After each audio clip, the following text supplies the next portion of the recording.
और जो खबरें आ रही हैं उनसे पता चलता है कि बंगाल में भारी मतदान हो रहा है।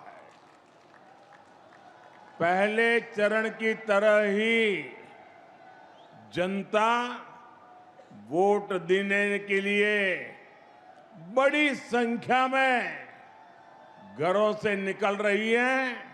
लंबी लंबी कतारों की तस्वीरें सोशल मीडिया में छाई हुई है। पिछले 6-7 दशक में जो नहीं हुआ, जिसकी कल्पना भी मुश्किल थी, वैसे निर्भीक वातावरण में बंगाल में इस बार वोटिंग हो रहा है। लोग भय मुक्त होकर वोट दे रहे हैं। ये देश के संविधान और देश के मजबूत होते लोकतंत्र का पुण्य प्रतीक है। मैं बंगाल की महान जनता का आभार व्यक्त करता हूं कि वो अपने अधिकार के प्रति इतनी सजग है, बड़ी संख्या में वोटिंग कर रही है। 4 मई के नतीजे विकसित भारत के संकल्प को मजबूत करेंगे, देश के विकास की गति को नई ऊर्जा से भरेंगे। सोचने वाली बात यह है कि क्या सच में हाई वोटर टर्नआउट बंगाल में बीजेपी का कमल खिला सकता है? यह समझने के लिए आपको हिस्टोरिकल आंकड़े देखने होंगे।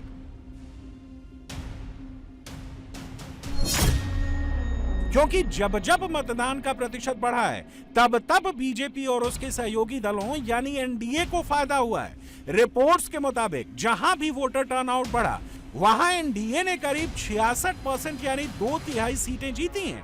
इसे 2019 के आंकड़ों से समझिए। उस वक्त 427 सीटों के विश्लेषण में पता चला था कि बीजेपी ने 236 ऐसी सीटें जीती थी जहां मतदान प्रतिशत या तो ज्यादा था या फिर पिछली बार से बढ़ा हुआ था। यानी हाई टर्नआउट वाली सीटों पर बीजेपी का दबदबा साफ दिखा। पिछले कुछ चुनाव के ट्रेंड को देखें तो उसमें भी एक बात बार बार साफ हो रही है, और वो ये कि जब वोटर टर्नआउट बढ़ता है तो बीजेपी और एनडीए को ही फायदा होता है। अब सबसे बड़ा सवाल यह है कि क्या पहले फेज की तरह दूसरे फेज में भी बंगाल का हिंदू वोटर अपने अपने घर से बाहर निकला है? अगर हां, तो क्या 4 मई के नतीजों में दीदी का मुस्लिम वोट बैंक धरा का धरा रह जाएगा? क्या हिंदू वोटर्स का कंसोलिडेशन बंगाल में बीजेपी की सरकार बनवा देगा? इसका एक आइडिया मैटराइज के एग्जिट पोल से आपको लग जाएगा।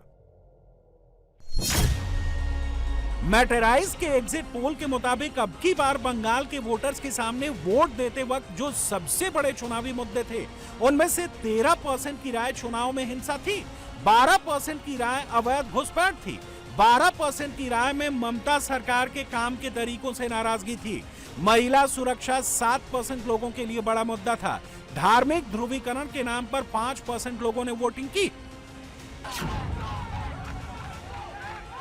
यानी बंगाल के वोटर्स टीएमसी के गूंज से तंग आ चुके थे। वो चुनावी हिंसा से छुटकारा पाना चाहते थे। वो दीदी की सरकार में बांग्लादेशी घुसपैठियों के खतरे को भांप चुके थे। दीदी की तुष्टीकरण वाली राजनीति, मुस्लिम वोट बैंक को खुश करने की राजनीति बंगाल के लोगों को रास नहीं आई। और एग्जिट पोल के मुताबिक इसीलिए बंगाल के वोटर्स ने, जिनमें एक बड़ी संख्या हिंदू वोटर्स की है, उन्होंने टीएमसी के खिलाफ वोट दिया, परिवर्तन के लिए वोट दिया। 92%, 3% हिंदू बहुल क्षेत्रों में वोटिंग हुआ। मुसलमान ने 80% वोटिंग किया। ये नया बंगाल, ये भगवा बंगाल, स्वामी विवेकानंद के बंगाल। बंगाल में कोई नजदीकी नहीं होता है। आप लोगों के लिए? नजदीक नहीं होता है। जो सरकार बनेगा, बीजेपी बनेगा, 180 से कम नहीं हुआ। जो ये बंगाल का ट्रेंड है, बंगाल का ट्रेंड है जिसका सरकार बनता है। 2011 में भी टीएमसी को 184 मिला था, 1977 में सीपीएम को भी इस तरह का सीट मिला था, 2016 में टीएमसी को भी इस तरीके से सीट मिला था, 2021 में उनको ज्यादा सीट मिला था 2011, और सीपीएम को ज्यादा सीट मिला था 2006 में 235। लेकिन बंगाल का ट्रेडिशन है, जिसको मिलेगा 180 मिलेगा, उसके ऊपर ही रहेगा। भागवा हो गया है, कमल खिल गया है। आने वाला दिन मोदी जी का नेतृत्व में एक राष्ट्रवादी सरकार बन रहा है। 100 से ज्यादा एग्जाम्पल है। रो रहा था हिंदू माँ, हिंदू दीदी, हिंदू बहन, छोटा हिंदू बेटी रो रहा था, बचाइए हम लोग को। हम लोग खुल के वोट किया। मैं तो आज थोड़ा रिस्ट्रिक्शन में था, कुछ आचार संहिता था, कैंडिडेट क्या करेगा, what to do what not to do. लेकिन वो लोग कि खुल के आपका सामने, आप थोड़ा कैमरा चला के देख लीजिए ना, किस तरीके से खुला बता दिया। हम लोग कमल की निशान पर बटन दबा के आया है, हम लोग वोट किया है। लेकिन मेरा भवानीपुर क्षेत्र में करीब 90% पोल हो गया, ज्यादा भी हो सकता है। इसमें हिंदू मतदाता पहली बार खुल के वोटिंग किया।